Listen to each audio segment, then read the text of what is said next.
Now let's bring it up to today, and then we're going to go back a little bit again and talk about some other things. But just yesterday, I was at an event with you, and the governor signed a major piece of legislation that provides substantial financial support for our growing renewable energy industry. And then earlier today, I was at another signing where he signed into law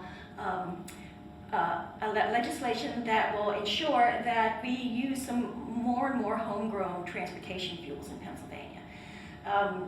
What are your thoughts on that? It seems to be sort of like the next step in the AEPS saga, and I know we have more places to go with that, but what's your reaction to these last few days? Well, first of all, just an enormous feeling of gratitude for the governor's leadership and dedication to these causes, the support of such effective groups like PennFuture to these new and important investments in literally Pennsylvania's future.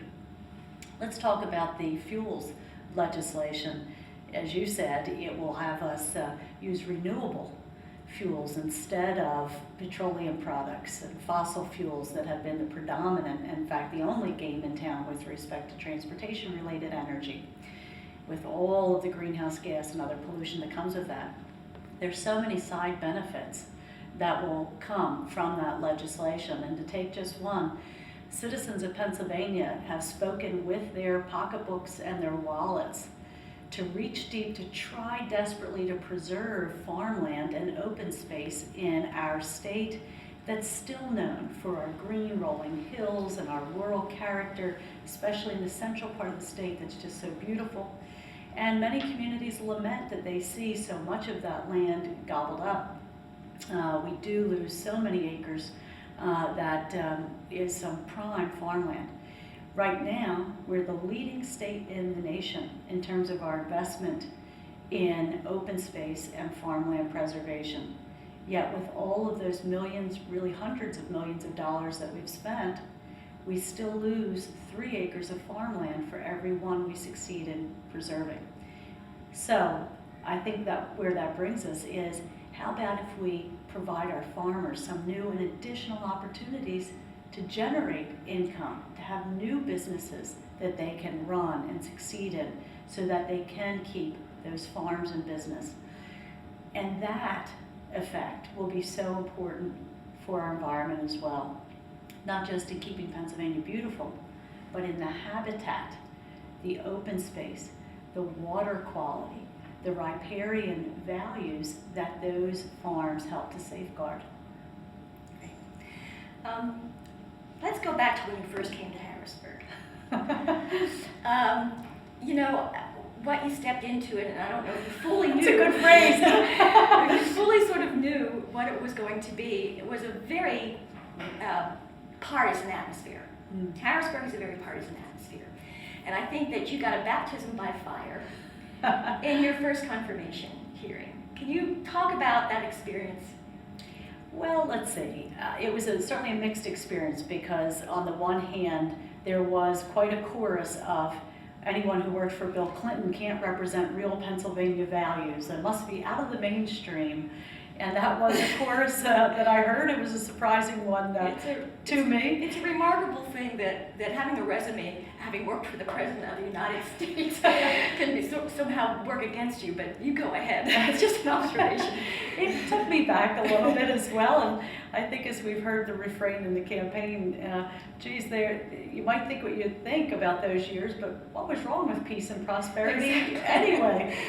So some of that did take me back, although I saw it as just another variation on a theme that I've worked with throughout my professional career. And that comes back to our original point. And that theme is a psychology embedded in the old think of it's the environment versus the economy. And therefore a suspicion, if not a terrific hostility, to someone who represents an insistence on environmental progress. And coming out of just I think, an idea that if it ever had any validity to it, the validity is long since gone, and the harm of that idea is just tremendously apparent in these days of climatic change and in these days of global tumult that we have, for example, over old kinds of energy. But every difficulty, though, presents its own advantages. The benefit of, once again, needing to listen respectfully to the voices that sometimes in shrill fashion were screaming at me, but to say, look, there's something genuine and legitimate there.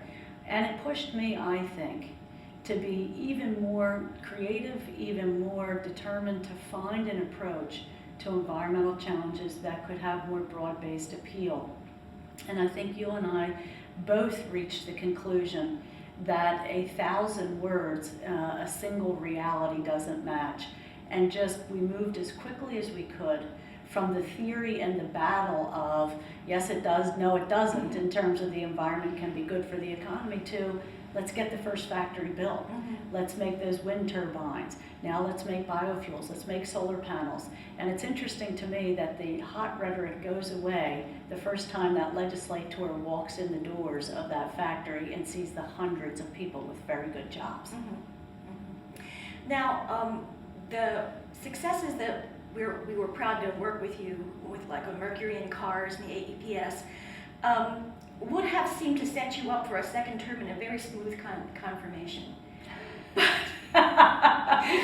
Or but not. The contrary seemed to happen, almost. It's almost like your success, instead of enlightening folks to the wisdom of this approach, pushed some people into some corners. And then you faced a really political, personal attack.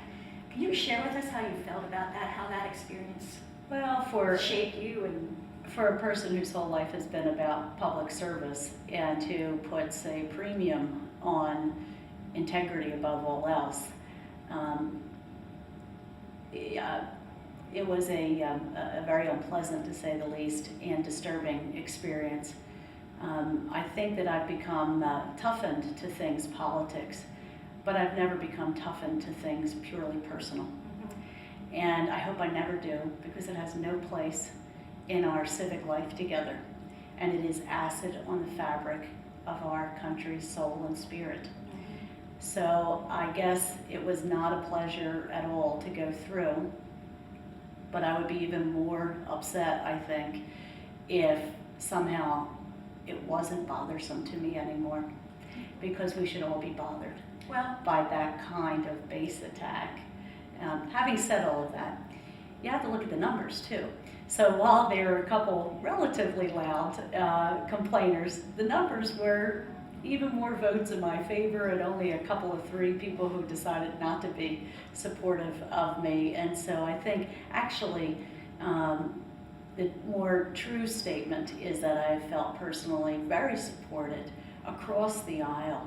And I think we've seen that leadership come to the fore with very few exceptions of people wanting to be part of and supportive of this agenda. Yeah. Well, I think the ultimate confirmation was vindication, and then your work since then has certainly shown the wisdom of that confirmation process, or that confirmation end, not the process.